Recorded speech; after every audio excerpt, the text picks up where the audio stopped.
Татарстан китап нәшрияты ел озағында нинди қызыклы китаплар бастырып шығарған. Балаларға оталған китаплар нишек бизәле, әдәбиятка нинди исемнәр өстәле. Әлеге һәм башка сорауларга тәфсилі жауапны актуаль әңгәмә сәхифәсендә нәшриятның генераль директор урынбасары Айдар Гыймадиев сөйләп аңлатыр. Сәхифәне журналист Миңназим Сәфәров алып бара. Hayırlı gün Ayдар әфәнде. Hayırlı gün. Татарстан китап нәшриятының да басылған китаплар турында біз даими рәвештә үзебезнең телевизор караучыларга җиткереп барсак та, ел азагында чыкканнары турында әле ишетеп җитмәгәннәр дә бардыр. Менә шуларны белән таныштырып китсәгез иде бүген.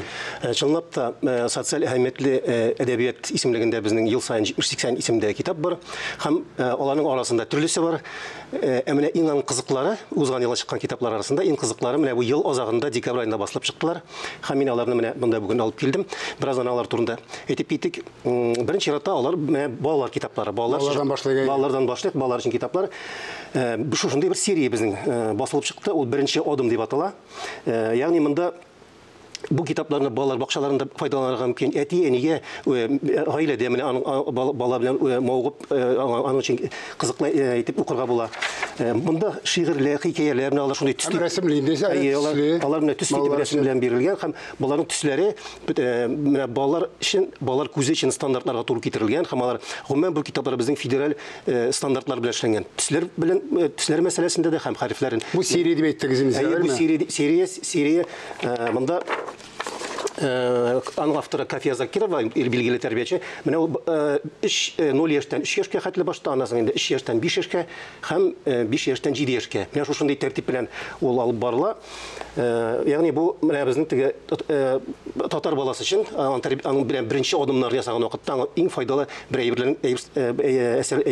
басма әсәрләрнең сериясе бу. Монда шунысы үзенчәлекле. Монда татар әдипләрен генә түгел, әдипләрне генә түгел, гомумән рус һәм башка милләтләр авторларының да тәрҗемә әсәрләре куелган.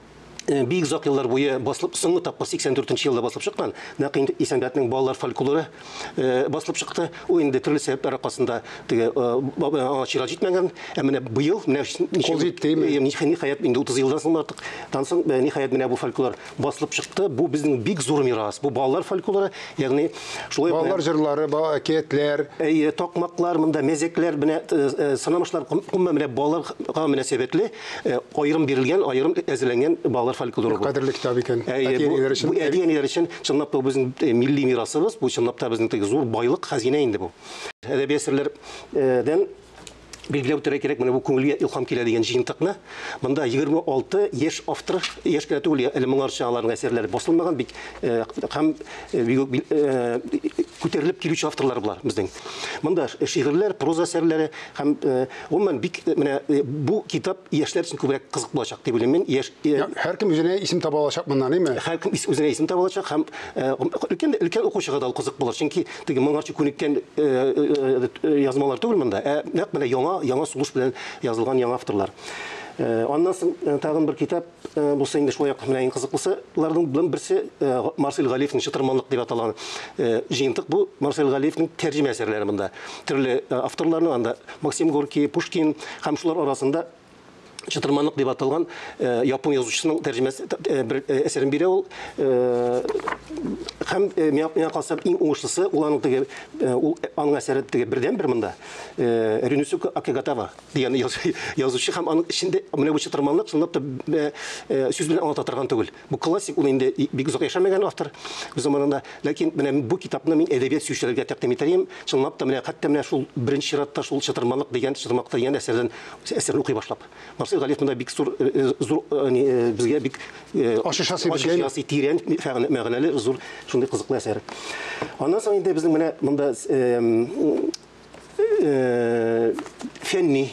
фән кешеләре өчен күңеллерәк китаплар бар. Фән генә түгел, бездә татарда бит инде гадәттә ирләр бик милли киемнән без менә бүген көндә йөрмибез дә. Менә хатын кызларыбыз ул яктан безгә караганда алга киткән, аларның шундый тарту nie бар, теге теләкләре бар, милли киемнәрдән киенеп йөрү теләкләре. Һәм бу чиракта менә бу китап аларга бик зур ярдәм итәчәк. Бу күннән ясалган теге итекләр, читекләр анда төрле менә гомумән күнгә бизәк эшләнгән әйберләр бар анда. Бу безнең хатын кызларыбызга менә мастер-класс үзенчә. Мастер-класс кем менә шуның белән шөгыльләнәсе килә, әлбәттә бу эшкә алынала. Менә бу китапны укыганнан соң бәлки кызыксынып китер. Гомумән бик Кием сайлауда да бәлки ярдәм итәриме? Кием сайлауда ярдәм итер. Чынлап та безнең менә бу милли традиция, үзенең татарның традициясының саклап калуның зур бер юнәлеше бу. Бүгенге заманга аваздаш була алырдай. Ondan sonra bu seyinde bizning şolay bik keng әле тирән ирелмәгән, әмма бүгенге көндә инде хәзер яхшы гына юнәлеш алган. Бу фән кешеләр өчен кызык булачак Валеевның средневековое искусство булгыр татар дигән. Ягъни безнең археологик казылмалар бар. Археологиядә өлкәсендә безнең күп кенә байлыгыбыз бар. Әмма алар арасыннан сәнгати сәнгать ничек булган? Менә бу Жучи улусына хәтле Алтын Урда дип әйтәйне. Шуңа хәтле Болгар халкы нинди нәрсә сәнгать ягыннан ничек үскән? Монда теге акчалар да бар, монда төрле агачтан бизәнү әйберләр бар, күбесенчә бизәнү әйберләре, төрле эш кораллар бар монда. Ләкин алар зәвыклы бизектән эшләгәннәр. Ягъни аларга сәнгать дәрәҗәсенә җиткереп эшләнгән. Сәнгать дәрәҗәсенә. Бу гап дигән түгел, эшләнмәгән түгел. Түгел, анда төрле бизекләр, чуклар һәм зур осталык сырый торган. Чөнки менә кичкенә детальләр белән эшләү бит инде аның өчен үзенә күрә үзенең кичкенә генә станокларда, инструментларда булырга тиеш. Монда шул әйбер ачып салына. Менә бу китапта шуңа күрә бу инде күбрәк безнең фән өлкәсендә фән белән кызыксынучы яшьләргә инде бу, әйме?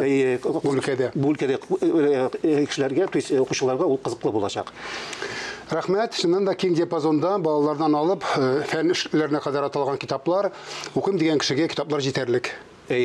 Алга таба да сездән без күңелле булырлык, күңелгә ятырлык китаплар чыгуын теләп калабыз. Рәхмәт. Сен сау, сәнлектә күреш. Рәхмәт.